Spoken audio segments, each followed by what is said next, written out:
panel on the future of Africa. We all know that this year the Africa Union is celebrating its 50th anniversary. And as Winston Churchill once said, the farther backward you can look, the farther forward you're likely to see. So with this distinguished panel, I also would like to look 50 years forward. How will Africa look in 2063? What are these panelists' aspirations for Africa in the 50 coming years, and how to get there? As we all know, Africa, the perspective on Africa has changed dramatically the last years, from an aid perspective into a perspective of economic growth, opportunities, and also investments. Looking at the 10 last years, 8 of the 10 last years, the African lion economies have been growing faster than the East Asian tiger economies. Who would have believed that some years ago? Africa is also the youngest continent in the world. 70% of the population is under 30 years old. In 2040, Africa will have a larger workforce than China. But there still are obstacles that we have to look at to unlock economic growth: infrastructure, food and agriculture, skills and education, and also gender issues. And there are still 17 of the African countries that are defined as fragile states. I think with this panel, we will be very much enlightened on the opportunities and also how to deal with the challenges. To my left here, we have President Kenyatta of Kenya. We're very pleased to have you here, Mr. President. Thank you. We also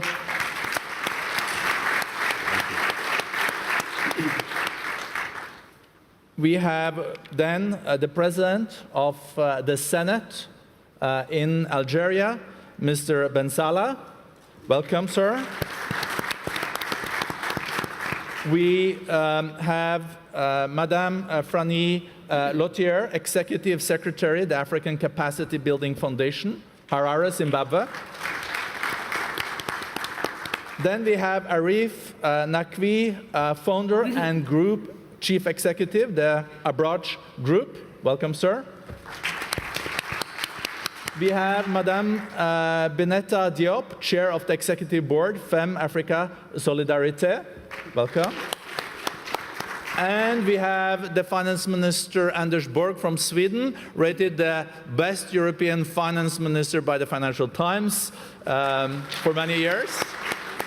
So I think with this panel, we will have a great opportunity to share our views and on Africa moving forward. I would like to start with you, Mr.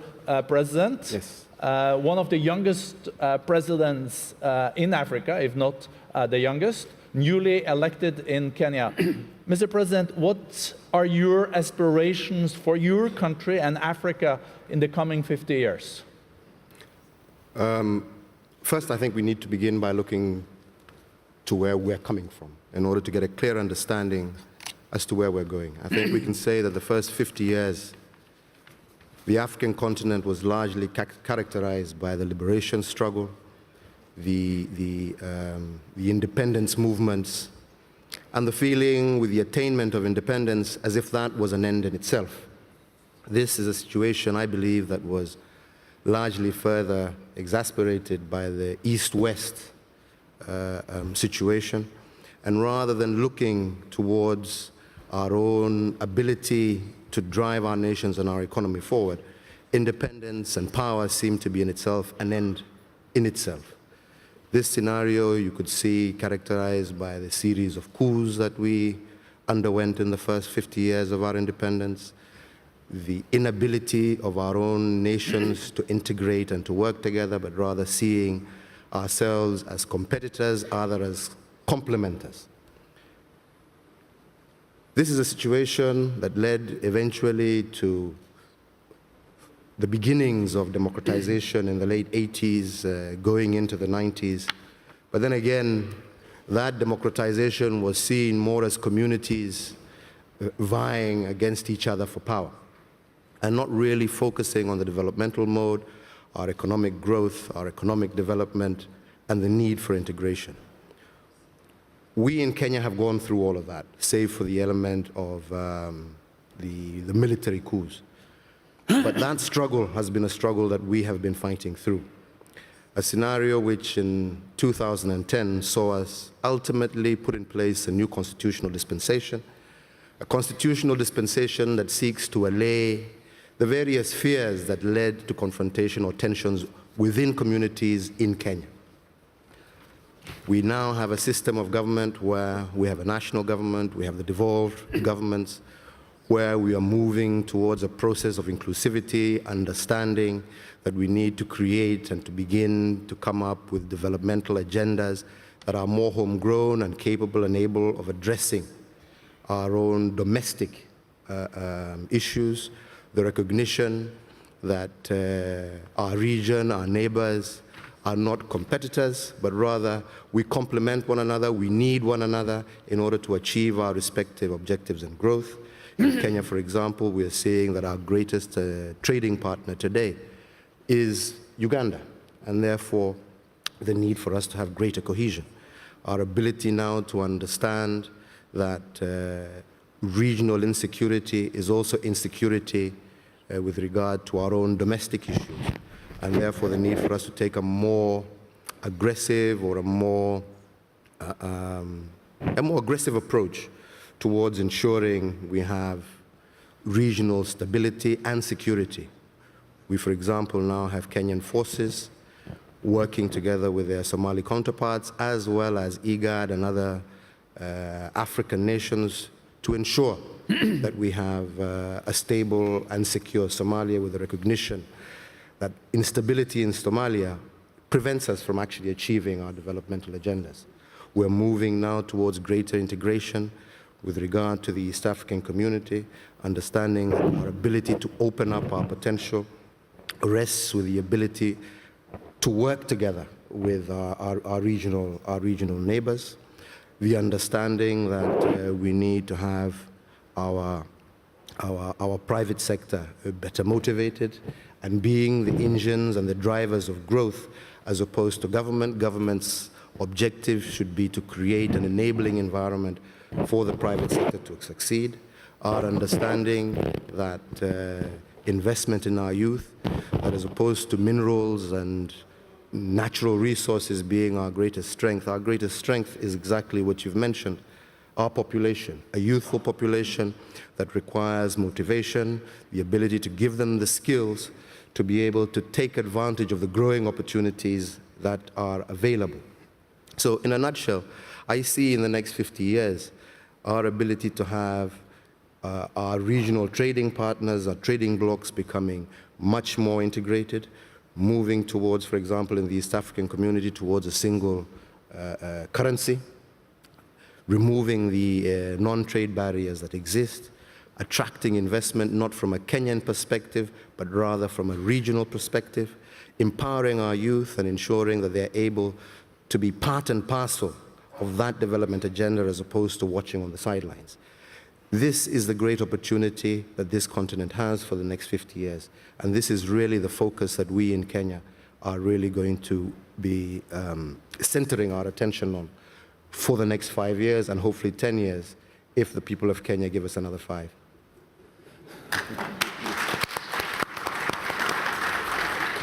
Mr. President, what would you say to a young Kenyan person regarding the 5 coming years? Where will that young person feel the difference after 5 years with you as their president? The first 5 years, what a young Kenyan should expect is the Jubilee government focusing on telling him that his hope, his future lies in his ability to look outward of himself, not his community, to be able to understand that it is through working together, it is through understanding that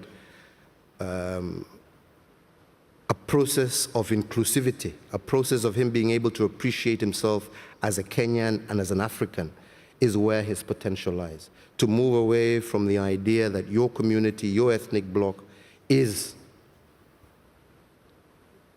your future.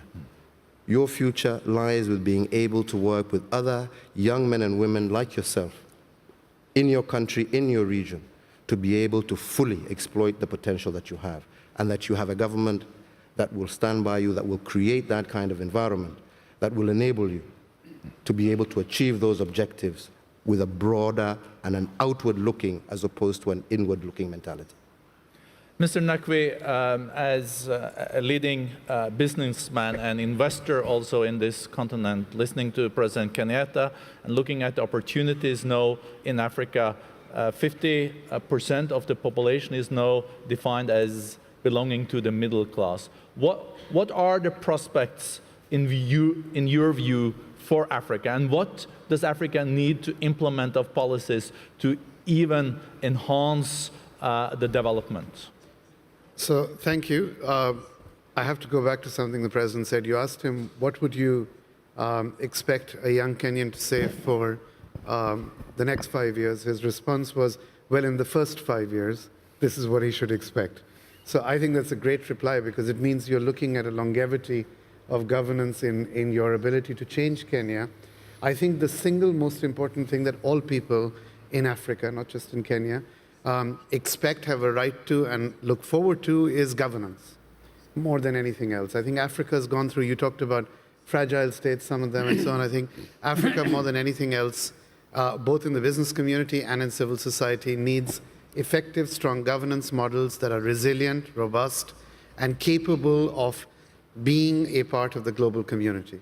And Africa, at the end of the day, is a part of a globalized environment. Africa is a crucial component of tomorrow's world. And it, for too long, has been neglected. It's sat for too long on the side. And more importantly, I think the best way of summarizing the world's view on Africa is 10 years ago, The Economist would run a cover and call it the dark continent. And today, when The Economist runs a cover, it actually says Africa rising.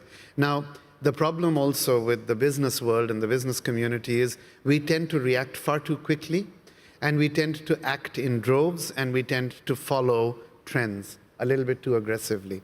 So a good thing can become a bad thing by too much money chasing it. And this is a voice of caution that I want to tell all my friends about, which is that, if you think back to what happened in Russia in the 1990s or in Asia at the turn of the century, when you have far too much money chasing opportunities which are extremely stable, you actually land up screwing the opportunities. The real reality about Africa is the youth. The real opportunity in Africa is the youth and the fact that there are going to be 500 million Africans that are going to be living in cities, not in 50 years, not in 30 years, but in the next 10. And these people, there are going to be 65 cities in Africa that are going to have more than 1 million people. Urbanization is one of the great trends of the 21st century. Mankind, for the first time, is becoming an urban race. And what that means is that our cities are going to be redeveloped, our style of the way we interact with each other is going to be redeveloped, and globalization, in turn, is going to lead to business opportunity, not just in Africa, but with cities across the world. Cities will start trading with each other. Within these cities, the most important component are the young people, because Africa has a younger proportionate population than anywhere else. And I think these young people deserve so much more, because within the rest of the world, when you look at what's happening in Spain, when you look at what's happening in Greece, even in Tunisia, graduate unemployment is at an all-time high, which means that our generation has actually broken the social compact with the next generation. So we need to go back and revive and fix issues around governance, around education, do more for the youth, do more for SMEs, realize that the SME sector, the small and medium enterprise, is the real engine of growth, not big business and actually not government at all. It's the SME sector. So employment will come from that, entrepreneurship will come from that, and most important of all, Africa's future will come from that. Thank you.